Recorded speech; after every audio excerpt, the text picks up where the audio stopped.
চুমুকে। সুপ্রিয় দর্শক, আজকে আমাদের মাঝে উপস্থিত রয়েছেন কবি ও মিডিয়া ব্যক্তিত্ব রেজাউদ্দিন স্টালিন। শুভ সকাল এবং সেই সাথে জন্মদিনের অনেক অনেক শুভেচ্ছা। আমরা জানি আজ আপনার জন্মদিন, আজকে 22শে নভেম্বর। সো জন্মদিনের শুভেচ্ছার সাথে সাথে একটু জানতে চাই যে পুরো দিনটা কিভাবে সেলিব্রেশন হবে। তো একটা বড় অনুষ্ঠান আছে, অনেকগুলো সংগঠন মিলে ওরা সন্ধ্যা 6টায় সংস্কৃতি বিকাশ কেন্দ্র পরিবাগে একটা অনুষ্ঠান হবে। সেখানে বাংলা একাডেমির সভাপতি আবুল কাশেম ফজলুল হক উনি প্রধান অতিথি থাকবেন। বারডেম কার্ডিয়াকের নির্বাহী পরিচালক উনি ডক্টর এম এ রশিদ উনি সভাপতি, আর বিশেষ অতিথি রিজভি আহমেদ, আমার সব বন্ধুবান্ধব অসংখ্য শুভানুধ্যায়ী সবাই থাকবে। বাহ, চমৎকার। গানের শিল্পীরা থাকবে, অনেক অভিনেতা অভিনেত্রীও কিছু থাকবে। আচ্ছা, মানে খুব সেলিব্রিটি মানুষজনকে নিয়ে আয়োজনটা করা হচ্ছে।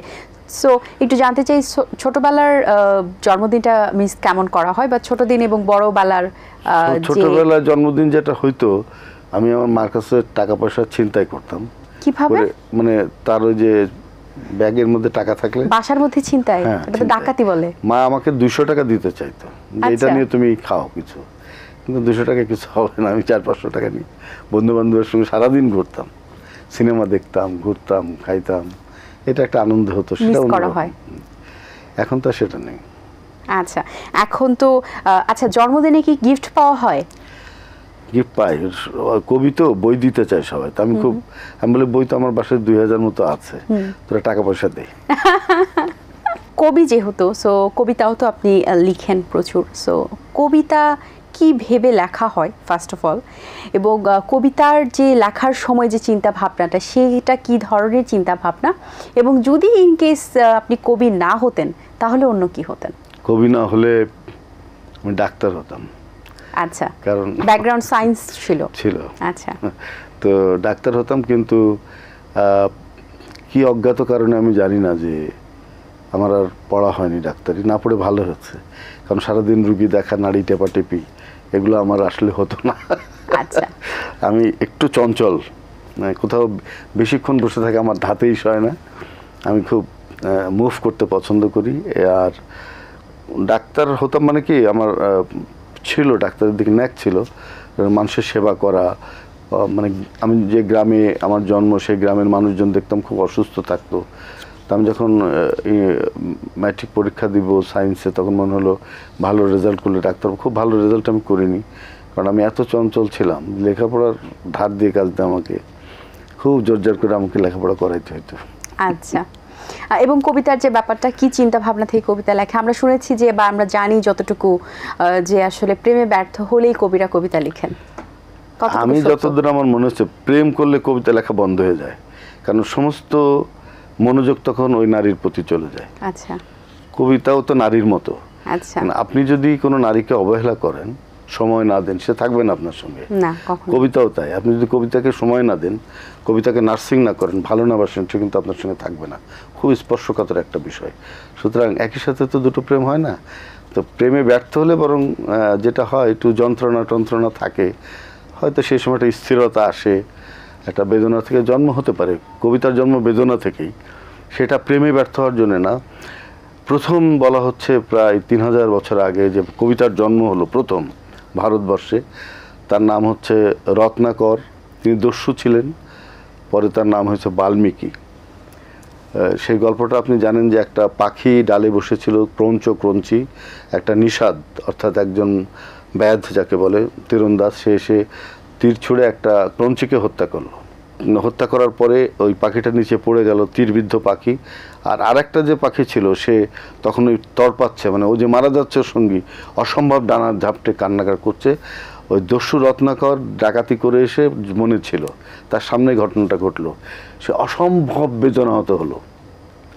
তখন তার ভেতর থেকে একটা শ্লোক উচ্চারিত হলো, মা নিষাদ তমাগমা শাশ্বতী সমা যৎ ক্রঞ্চ মিথুন দে কামবাধি কাম মহিতাম। যে নিষ্ঠুর নিষাদ, তুমি যেভাবে ক্রঞ্চকে হত্যা করেছো, তুমি জীবনে কখনো মানব কুলে প্রতিষ্ঠা পাবে না। এটা একটা অভিশাপের মতো।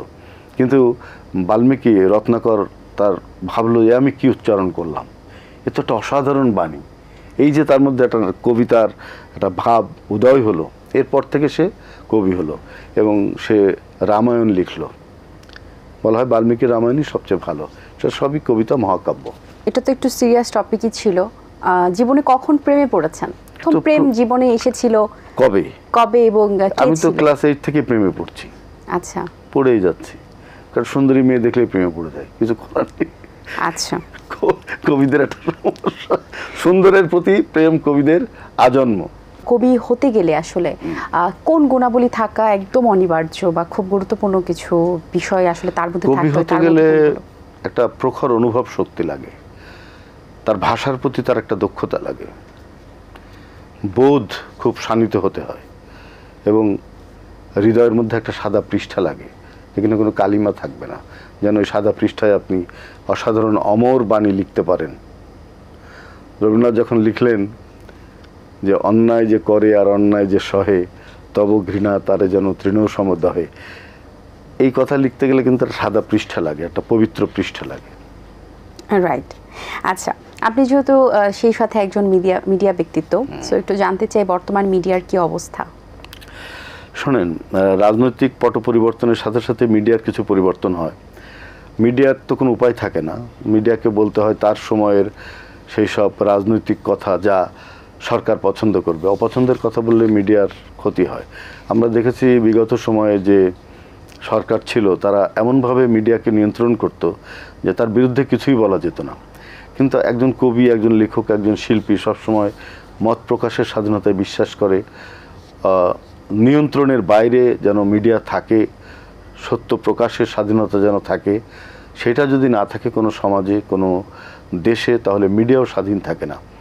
মিডিয়া এখন হয়তো কিছুটা মত প্রকাশের স্বাধীনতা পাবে, যে কালা কানুন দিয়েছিল গত সরকার মিডিয়ার উপরে, সেটি তো বাতিল করা হচ্ছে। আমি এই অন্তর্বর্তীকালীন সরকারের যদি সমালোচনা সহ্য করার শক্তি থাকে তাহলে মত প্রকাশের স্বাধীনতা সে দেবে এবং মিডিয়াকে আক্রান্ত করবে না। আমরা তো জানি প্রতি বছরই আপনার বইমেলাতে বই বের হয়, সো এইবারে এই বইমেলায় যত সামনেই বইমেলা, সো বইমেলার জন্য প্রস্তুতি আছে, বের হচ্ছে? প্রস্তুতি আছে। আমি একটা ছড়ার বই ইতিমধ্যে আমি দিয়েছি প্রকাশককে, প্রচ্ছদ এসে গেছে, স্বপ্নভূমি, একটা বাচ্চাদের ছড়ার বই। কবিতার বইয়ের নামটা এখনো আমি ঠিক করতে পারিনি, আমি চিন্তা করছি কোন নাম দেব।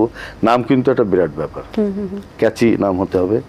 আর একটা উপন্যাস বেরোবে এবার, ভাঙন উপন্যাসের নাম।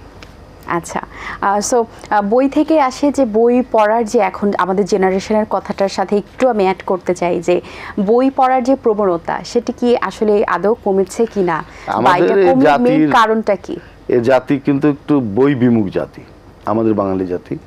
এখানে কি করে যে রবীন্দ্রনাথ, নজরুল, জীবনানন্দ, জসিমউদ্দিনের মতো, কিংবা অনেক বড় বড় মনীষীরা, যে ডক্টর মোহাম্মদ শহীদুল্লাহ, শিবনারায়ণ রায়, ধরেন আরও অনেক বড় অমর্ত্য সেনের মতো লোকরা জন্মেছে, ভাবতেও অবাক লাগে। আমরা বই পড়ি না, কিন্তু একটা সমাজ, রাষ্ট্র, দেশ প্রতিষ্ঠার জন্য একটা জ্ঞান কেন্দ্রিক, একটা নলেজ বেস সোসাইটি দরকার। সেই সোসাইটি কিন্তু আমরা পাই না, কারণ আমাদের তরুণরাও বই পড়ে না, তারা সব জিপিএ 5-এর দিকে ছুটছে।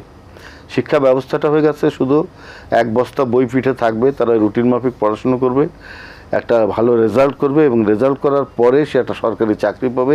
এই হচ্ছে মূল প্রবণতা, শিক্ষা গ্রহণের একটা মূল আকাঙ্ক্ষা কিংবা একটা লক্ষ্য, যেটি খুবই একটা মানে জ্ঞান বিরোধী একটা চিন্তা।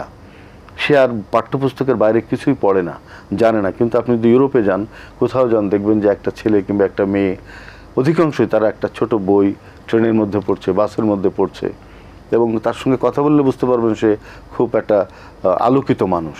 এইটা যদি আমরা একটু আমাদের বাচ্চাদের, কিংবা আসলে জেনারেশন ওয়াইজ ভ্যারি করে, আমরা কিন্তু বাচ্চাদেরকে এখন কান্না থামানোর জন্য মোবাইল ফোন আমরা নিজেরাই এগিয়ে দিই, যে তুমি ভিডিও দেখো কিংবা গেমস খেলো, কান্না করো না।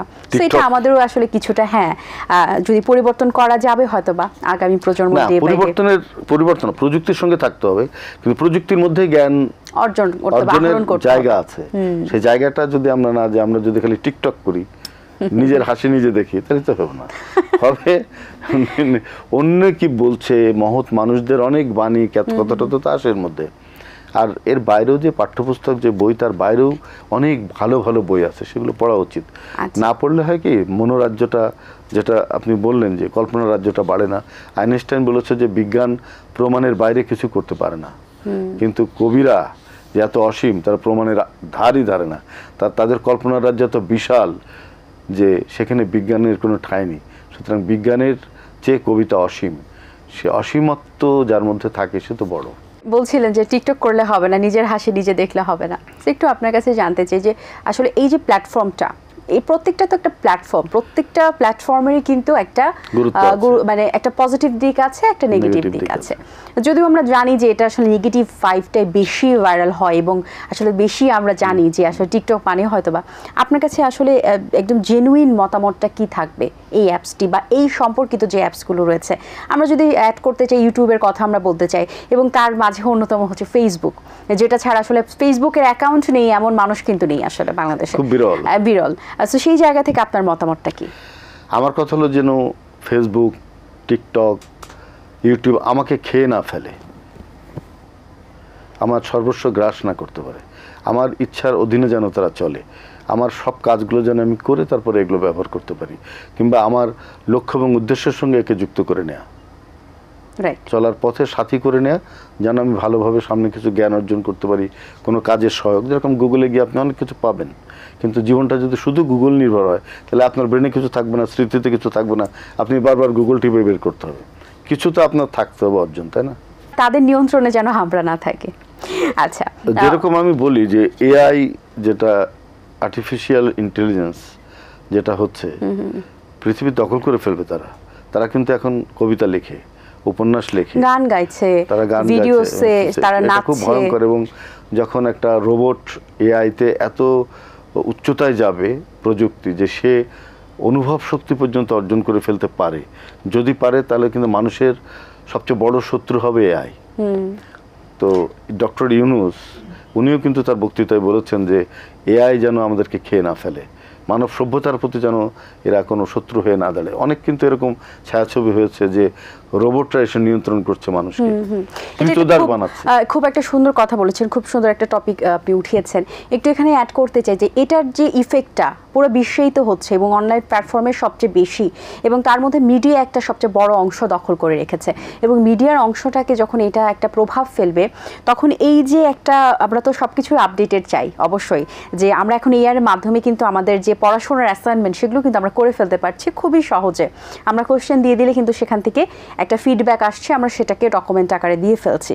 সো এইটার তো আপডেটেড আসবে, আরও আপডেটেড হবে, আমার পরের প্রজন্ম আসবে তারও আপডেটেড হবে। এইটারও তো একটা পজিটিভ নেগেটিভ দিক আছে, কিন্তু এখানে আসলে পার্সেন্টেজ কতটুকু পজিটিভের এবং নেগেটিভ পার্সেন্টেজ কতটুকু, এইটা একটু নেগেটিভ যে মানুষের চিন্তা শক্তিটা কমে যাচ্ছে। সে যে চিন্তা করবে, সে তার হৃদয়, মন এবং তার মস্তিষ্ক দিয়ে নতুন কিছু সে করবে তা তো না। গুগলে যেটা আছে, সে যদি বলে তুমি আমাকে একটা কবিতা লিখে দাও চায়ের উপরে, চায়ের চুমুকের নিয়ে একটা কবিতা লিখে দাও, সে লিখে দিচ্ছে, হয়তো 1 সেকেন্ড 10 সেকেন্ডের মধ্যে লিখে দিল। আরেকজন বলছে লিখে দাও, তো একই রকম হবে। আমরা খাটালাম না, এবং ওটা তো আর একটা মেকানাইজড জিনিস হয়ে গেল। সবার কাছে একই রকম কবিতার তো কোনো লাভ নেই। ভেরিয়েশন, মানব চরিত্রের সবচেয়ে বড় জায়গা হলো বৈচিত্র্য। সে কিন্তু একই রকম চা খায় না, সে চায়ের সঙ্গে কফিও খেতে চায়, সে গ্রিন টি খেতে চায়। একই রকম চা বারে বারে খেলে তার স্বাদ বিনষ্ট হয়। মাছ অনেক রকম খেতে চায়, অনেক রকম মাংস খেতে চায়, ফল অনেক রকম খেতে চায়, অনেক রকম ঝর্ণা, নদী, পাহাড়, সমুদ্র দেখতে। অর্থাৎ মানুষ খুব বৈচিত্র্য পেয়াসী। সে যদি বৈচিত্র্য না পায়, পাগল হয়ে যাবে। রাইট। আপনার কণ্ঠে একটা কবিতা শুনতে চাই, কোন কবিতাটি শোনাবেন আমাদের? কবিতার নাম অভয়। ভেবো না প্রিয়তমা, তোমাকে কেউ আকাশ দিলে সূর্য দেব আমি, বৃষ্টি দিলে বৃক্ষ দেব হিরের চেয়ে দাম, নদী দিলে নৌকা দেব সবচেয়ে দ্রুতগামী। ভেবো না প্রিয়তমা, ঝাড়বাতি কেউ জ্বালিয়ে দিলে তারার আলোয় ভরিয়ে দেব পথ, নোলক দিলে বানিয়ে দেব রংধনুর ওই নথ, কেউ যদি দেয় মল আমি দেব স্রোতের ছলাচ্ছল, সোনায় বাঁধা গ্রন্থ দিলে প্রতিশ্রুতি ঠাসা আমি দেব বর্ণমালা আমার মাতৃভাষা, কেউ যদি দেয় বিশ্বজোড়া বাড়ি আমি তো দেব মাত্র 10 হাত লজ্জা ঢাকা শাড়ি। বা চমৎকার, অসংখ্য ধন্যবাদ আপনাকে। গল্পে আড্ডায় আমাদের সময় শেষ, যেতে হবে বাড়ি, এবং অবশ্যই যাবার আগে আপনার জন্মদিনের আবারও অনেক অনেক শুভেচ্ছা, অনেক শুভকামনা রইল আপনার জন্য। ভালো থাকবেন সবসময়। আপনাকেও অনেক অনেক ধন্যবাদ ভাবনা, অনেক সুন্দর উপস্থাপন আপনি করেন। এটিএন বাংলার দর্শক শ্রোতাদের অনেক ধন্যবাদ। দর্শক, আশা করছি আজকের এই আয়োজন আপনাদের ভালো লেগেছে। আজ এই পর্যন্তই। আপনাদের সঙ্গে দেখা হবে আগামী পর্বে নতুন কারোর সঙ্গে। সেই পর্যন্ত ভালো থাকুন, সুস্থ থাকুন এবং এটিএন বাংলার সাথেই থাকুন। আল্লাহ হাফেজ। দিন আসে দিন যায়, সময়টা চলে যায়, তবু আছি এই বেশ ভালো। জীবনটা রঙময়, যেভাবেই হওয়া চাই, নয় কভু সাদা কালো। এই আশাতে স্বপ্ন ভাসে, সুখ হাসে চোখে মুখে, চায়ের চুমুকে।